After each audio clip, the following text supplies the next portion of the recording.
Olá pessoal, tudo bem? Sejam todos muito bem-vindos a mais uma transmissão no YouTube promovida pelo CERS. O CERS sempre trazendo aqui conteúdo de qualidade e relevância para você que está se preparando aí para os concursos públicos. E hoje é com muita alegria, com muita honra que eu estou aqui para conversar com você sobre 3 erros que você não pode cometer em prova escrita de concurso. Isso mesmo.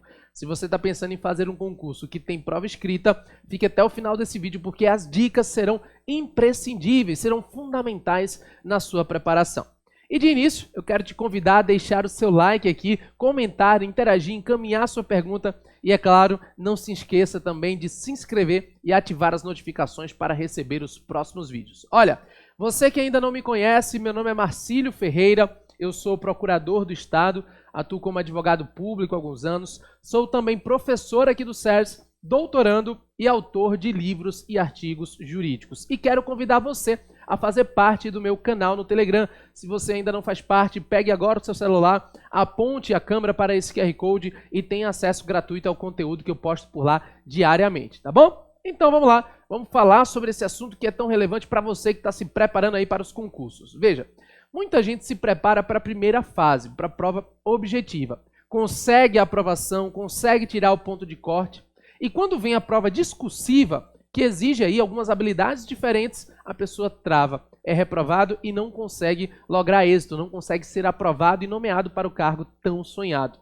Por isso, é importante que você se prepare de maneira sistematizada para todo o seu concurso, inclusive para a eventual prova escrita. No meu concurso de procurador do Estado, eu fui aprovado cedo, aos 25 anos, eram 3 dias de prova e em cada dia você fazia uma peça e 4 questões por grupo de matéria. Então você ia no primeiro dia, uma peça e 4 questões. Segundo dia, uma peça e 4 questões. Terceiro dia, uma peça e 4 questões. E sequer havia limite de página. Você poderia escrever à vontade. Uma das minhas lembranças, eu nunca esqueço disso, é que eu estava fazendo a prova no primeiro dia. E quando eu estava lá pela página número 20, eu olhei para o lado e tinha uma candidata que já estava na página 80. Isso não significa, gente, que porque ela estava na página 80, ela estava se saindo melhor. Não, até porque eu fui aprovado e ela não. Veja bem, existem erros que comumente os candidatos fazem e que acabam gerando, de fato, reprovação. Quando você tem uma orientação profissional, uma orientação qualificada, você normalmente evita esse tipo de erro e consegue ser aprovado, mesmo sem essa prolixidade aí de escrever 80 páginas. Então, é muito importante isso que a gente vai conversar aqui, falando sobre esses 3 erros que você não pode cometer na prova escrita, né? E isso me ajudou muito, porque na minha época de preparação eu apliquei essas noções, evitei esses erros e consegui então ser aprovado no meu primeiro concurso de procurador de Estado. Só fiz esse para a Procuradoria Estadual e fui aprovado. Fiz outros concursos, né, mas de outras áreas. E a minha intenção era a Procuradoria Estadual. Primeiro eu consegui exatamente por aplicar a estratégia correta. É muito importante, gente. Você pode aí demorar 10 anos para passar no concurso ou passar em 1 ano. Vai depender da estratégia. Mas vamos lá. Vamos falar então sobre 3 erros que você não pode cometer. Primeiro erro, exagero na linguagem formal. Gente, esse é um erro comum, né? Principalmente para quem é da área do direito sabe que essa ideia de vaidade, essa ideia de utilizar uma palavra muito diferente, né? Expressões linguísticas que são muito difíceis, isso acaba gerando perda de pontuação. Por quê? Porque normalmente quando a pessoa tenta utilizar uma linguagem muito formal, ela acaba cometendo erro de português ou mesmo de concordância. E na maior parte aí das provas escritas, isso é parte também do espelho, ou seja, da pontuação. Então tem gente que utiliza lá, né, o data venia, o ipsis literis, gosta de um latim, ou mesmo dentro do contexto do português, tenta utilizar aquelas expressões que são completamente descabidas, mas coloca lá porque acha que vai ganhar mais pontuação. Hoje em dia, gente, deixa eu te falar uma coisa. Os concursos públicos, eles estão sendo feitos de uma maneira muito fechada na parte de pontuação. O examinador, ele vai verificar se você afirmou aquilo que era para afirmar, se você fundamentou com o fundamento correto e vai te dar ou não a pontuação. Então, o fato de você escrever data venia, ipsis literis, utilizar uma linguagem mais rebruscada, não vai gerar mais pontuação para você. É claro, a utilização da norma culta do português, né, a ideia de falar de forma correta tem que acontecer, mas não a linguagem formal exagerada, não é? A pessoa, por exemplo, vai escrever, não se pode esquecer que, aí ela escreve, não se pode olvidar que, meu Deus, né? Uma linguagem que é uma linguagem desnecessária dentro do nosso contexto, que não vai te dar pontuação. Então, evite uma linguagem formal exagerada. Estamos falando aqui, gente, olha, do exagero nessa linguagem, e muita gente faz isso, tá? Uma dica, use uma linguagem sem exageros, uma linguagem clara. A clareza em uma prova escrita é fundamental. Dá para entender aquilo que você escreveu? E dá para entender de uma maneira clara, sem dúvidas? Então tá ótimo. Sabe por quê? O que acontece? Se o examinador faz a leitura e ele não compreende, ele não vai se esforçar para entender o que você gostaria de escrever, né? Quantas vezes você já pegou um texto ali para escrever, você escreveu tudo, parecia que a tua ideia estava lá, mas quando outra pessoa foi ler, ela não conseguiu interpretar. A sua forma de escrever tem que ser clara, a ideia tem que ser passada para que o examinador possa ali comparar e te dar a pontuação, gente. Imagina, o examinador tem dias que ele vai estar muito feliz, muito alegre e vai ali fazer uma boa correção, mas tem dia que o cara vai estar mal e ele não vai ficar se esforçando para entender o que você gostaria de escrever. Então a linguagem clara, a linguagem sem exagero, indo direto ao ponto é fundamental. Foi o meu caso, né? No exemplo que eu dei aqui no início da transmissão, eu tinha escrito 20 páginas e a pessoa 80 do meu lado. E isso a gente estava na metade da prova. Então veja que numa situação como essa, o exagero nem sempre vai ser positivo, foi prejudicial.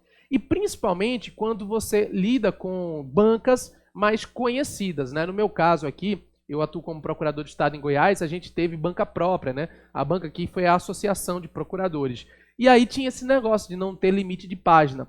Mas hoje as bancas, né, por exemplo, a Sebrasp, a FCC, né, e tudo mais, são bancas que acabam limitando também o espaço. Então o cara que utiliza uma linguagem muito exagerada do ponto de vista formal, ele não passa a ideia dele e gasta o limite de linhas, né? Fica de uma forma prolixa, perdendo a oportunidade que teria para explorar aquela ideia e, evidentemente, conseguir ser aprovado. Então, evite, tá? Primeiro erro é evite exagero na linguagem formal.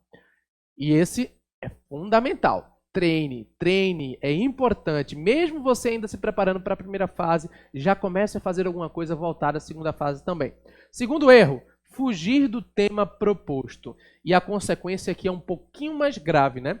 A fuga do tema proposto gera, em casos graves, anulação da prova. Ou seja, o candidato ele acaba zerando a prova, né? Fugir do tema proposto. O cara te perguntou alguma coisa e você correu, você fugiu, você escreveu sobre outras coisas, dando uma de João sem braço, né? Existe essa expressão utilizada, tentando ver se pegava alguma coisa. Tem que ter cuidado. A fuga do tema proposto pode gerar 0 na sua questão e, inclusive, a sua eliminação. Eu gosto de dizer o seguinte, em prova escrita, normalmente nós temos 2 tipos de perguntas que podem ser trabalhados aí para você, e é legal você ter essa percepção. O primeiro tipo de pergunta é aquela pergunta direta. Normalmente vem até com 2 subperguntas, né? Vem um textinho introdutório, e letra A, é possível isso e aquilo? A letra B, é constitucional isso e aquilo? Essa é uma pergunta direta, em que você responde normalmente com sim ou não, descreve, fundamenta, etc. E existe o segundo tipo de pergunta, que é a pergunta de narrativa, né? Por exemplo, discorra sobre a responsabilidade civil nas teorias que envolvem aí o Estado. Sei lá, o cara discorra, né? Então essa é uma pergunta aberta, em que você pode escrever sobre tudo que é coisa, né, ali e tal. Só que tem que ter cuidado, tanto na pergunta direta como na narrativa discursiva, né, aberta, você não pode fugir do tema proposto. E a boa ideia para você conseguir não fugir é você ler com atenção a proposta que foi dada e até mesmo grifar os pontos que ela solicita. Gente, normalmente, não sei se você sabe, mas quando você tem uma prova, né, escrita, uma prova discursiva, existe o espelho, não é? Existe aquele espelho preliminar que sai ali em um primeiro momento e o espelho definitivo ali com o que seria a correção. Não sei se você já parou para pensar nisso, mas a palavra espelho vem de espelhar. Então, justamente por isso, o espelho ele é vinculado à pergunta que foi formulada, aos termos que foram inseridos no enunciado, à expressão que foi utilizada. Então, quando, por exemplo, é formulada uma pergunta para você que vem com a expressão responsabilidade civil, grifa isso e pensa, poxa, quais são as teorias que eu consigo me lembrar aqui? Né? O que tem a ver a respeito disso aqui? Quais são os artigos legais ou constitucionais que eu me lembro disso aqui? Essa vinculação ela é imprescindível para que você consiga espelhar o que o enunciado está te exigindo, sem fugir do tema, tá? E é importante, gente, isso é fundamental, que você responda exatamente aquilo que lhe foi perguntado. Muita gente tenta assim, eu vou começar a escrever aqui e depois eu respondo, e esquece de responder, tá? Então, se é uma pergunta direta, já responde de cara e depois discorre. E se é uma pergunta aberta, narrativa, pega as expressões que são ali chave da questão e discorre ao máximo que puder dentro daquele tema, sem fugir do que foi proposto, a fim de que você evite, portanto, a eliminação. Então eu digo assim que é fundamental para o candidato grifar as palavras-chave do enunciado, ver o que o examinador está te cobrando e fazer, inclusive, uma estruturação da possível resposta, né? Eu não recomendo, como algumas pessoas fazem, de responder tudo num rascunho e depois passar a limpo, né? Hoje em dia, o tempo disponibilizado para a prova discursiva, para a prova escrita, é um tempo muito curto. E fazer isso de passar a limpo gera um prejuízo. Mas utilizar rascunho é importante para esquematizar. Então, por exemplo, foi perguntado algo. Já pega o rascunho e anota ali quais são os artigos, quais são os entendimentos, o que você vai discorrer, ou até mesmo a estrutura possível de resposta. O rascunho, não sei se você já percebeu isso, serve para rascunhar e não para fazer a prova 2 vezes. Tem gente que utiliza para fazer a prova 2 vezes e não consegue ser aprovado. Então, muito cuidado, tá? E aí, nós temos um terceiro erro muito comum que os candidatos cometem, que é não revisar o texto, tá? Ou seja, o cara escreveu ou mesmo fez o rascunho e ele não fez uma revisão sobre aquilo que ele teve ali de ideia. Isso gera um grande prejuízo, porque quando a gente faz no automático, a gente vai fazendo de qualquer jeito.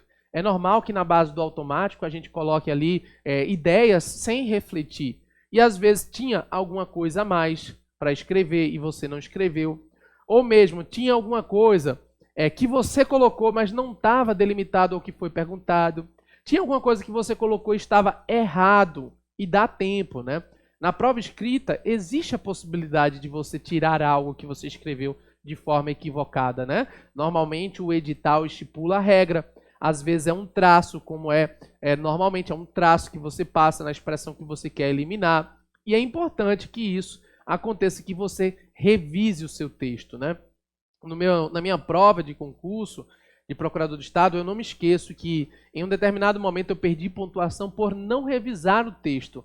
Olha que interessante, na parte da peça processual, eu estava redigindo os fatos, e aí eu escrevi várias vezes assim, o autor alega, o autor faz, o autor propõe, enfim, eu usei tudo no presente. E o examinador cortou a minha pontuação para colocar no passado, porque a petição inicial estava no passado. Então, o autor alegou. Mas eu perdi pouquíssima pontuação, 0,1, pelas frases equivocadas, né? Por uma ausência de revisão de texto que poderia ali ser brevemente corrigida.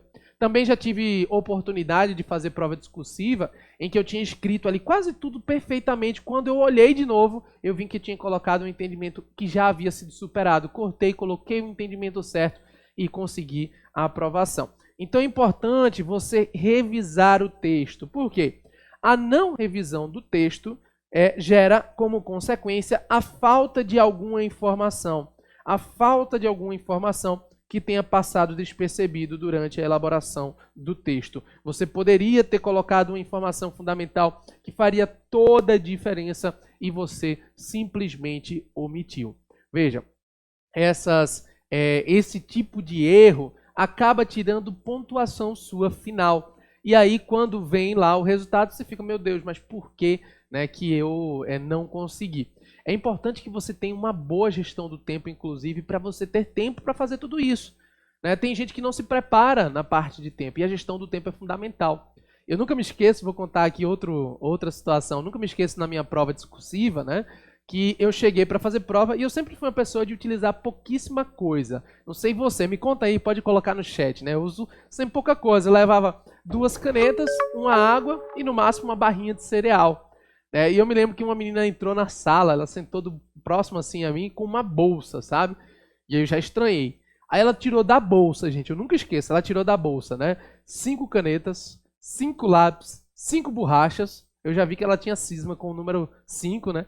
Aí ela tirou de dentro da bolsa uns 3 salgadinhos, tirou de dentro da bolsa um monte de coisa. Aí, de repente, quando eu achei que não podia mais sair de nada da bolsa, saiu um Tupperware com uva e creme de leite. Naquela hora eu fiquei pensando, meu Deus, essa pessoa, ela tá vindo fazer prova ou ela tá indo para um rodízio no restaurante, né? Porque, de fato, tem gente que fica tão preocupado com outras coisas, né, como comer, que não se preocupa com o principal, que é a gestão do tempo da prova. E, de fato, ela não conseguiu fazer uma boa revisão. É importante que você veja o principal, a gestão do tempo, aquilo que você está fazendo. Você está conseguindo se programar para fazer o rascunho, para estruturar a resposta, para poder escrever com tranquilidade, para revisar o texto? É importante que isso aconteça. Uma dica: revise mais de uma vez, se possível, dando um espaço de tempo entre uma e outra revisão, né? Enquanto a gente revisa uma primeira, uma segunda vez, a gente consegue refletir mais. Inclusive lembrar de coisas que antes a gente não lembrava, né? No modelo de prova em que você não tem número de páginas, você tem que se programar de uma maneira muito certeira, porque você não sabe como será. Mas quando há um limite de páginas, dá para você inclusive treinar em casa. Então, no seu treino em casa, você está cronometrando. Uma coisa que eu sempre fazia era, eu respondia, colocava lá a resposta todinha, cronometrando, e no final de cada resposta minha, eu ia para a parte de trás da prova e eu anotava o tempo.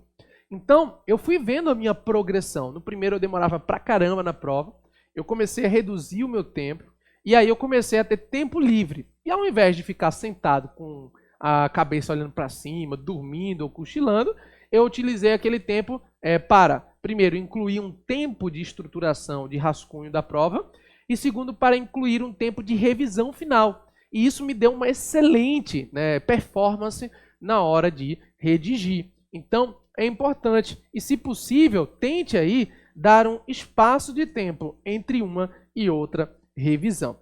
Marcílio, esses 3 erros, eles podem gerar reprovação? Pode. Né? E, além de gerar reprovação, pode gerar também para você uma classificação abaixo do que você gostaria. Né? Em alguns concursos, a classificação pode impactar na sua lotação, pode impactar para onde você vai, no tempo para você ser convocado, né? O meu concurso público de procurador do Estado, nós tivemos 25 vagas, mas foram 50 aprovados. E aí a pessoa que não conseguiu se classificar bem, ela só foi chamada na segunda leva, que aconteceu mais de um ano depois, e passou muito mais tempo no interior, ao invés de ficar na capital. Então, impacta na classificação, impacta na aprovação, além, evidentemente, de impactar também na possibilidade de você ser reprovado aí, né, de uma vez por todas, porque fugiu, por exemplo, do tema. Um outro aspecto importante é que a preparação aqui para uma prova escrita acaba exigindo uma outra habilidade, né? Marcar X é só marcar o X, raciocina, memoriza, muitas vezes decora, tem regrinha mnemônica e tudo mais, aquele negocinho bonitinho, musiquinha para decorar. Prova escrita não tem isso, né? É raciocínio, é compreensão e articulação escrita. Então, é importante que desde já, não que você estude de forma aprofundada para a prova escrita, se você ainda não passou, mas que você já tenha um tempo separado para desenvolver essa habilidade de escrita, de aprofundamento, de interpretação de texto. Porque quando a gente fala em uma revisão como essa, o grande ponto que acaba gerando esquecimento, que acaba gerando, né, falta de alguma coisa, é exatamente a interpretação do texto equivocada ou, né, a falta de habilidade escrita necessária para discorrer de forma correta sobre o assunto. Então, esses são os 3 principais erros que as pessoas cometem e que, evidentemente, você deve evitar para conseguir ser aprovado no seu concurso público. E é claro, gente, que na medida em que você é orientado por um profissional que saiba te dar um feedback, né, que possa corrigir o teu treino, possa estar ali te dando orientação sobre o que mais cai, sobre como escrever, você consegue ter uma performance melhor. É o caso do SERS aqui. Os cursos do SERS e da Advero são cursos completos. Você vai encontrar dentro do curso aí pessoas que já são aprovadas em concurso público, professores voltados à parte de redação, de português, professores que vão falar sobre todas as etapas do concurso, o que cai, o que não cai, principais jurisprudências. E ter esse conhecimento, ter essa orientação vai te fazer perder muito menos tempo e, é claro, ser aprovado, né, o quanto antes, que eu tenho certeza que esse é o seu objetivo. Além da equipe de coach aqui do SERS, né, que sempre está auxiliando com muita qualidade, ok? Mais uma vez, eu quero convidar você a curtir aqui o nosso vídeo, deixar o seu comentário e se inscrever, além de ativar as notificações para receber os próximos vídeos. E, se possível, também fazer parte do meu canal no Telegram para receber o meu conteúdo diário. Tá no iniciozinho desse vídeo, se você chegou já direto na metade ou no final, tá bom? Um forte abraço e até a próxima. Valeu, pessoal!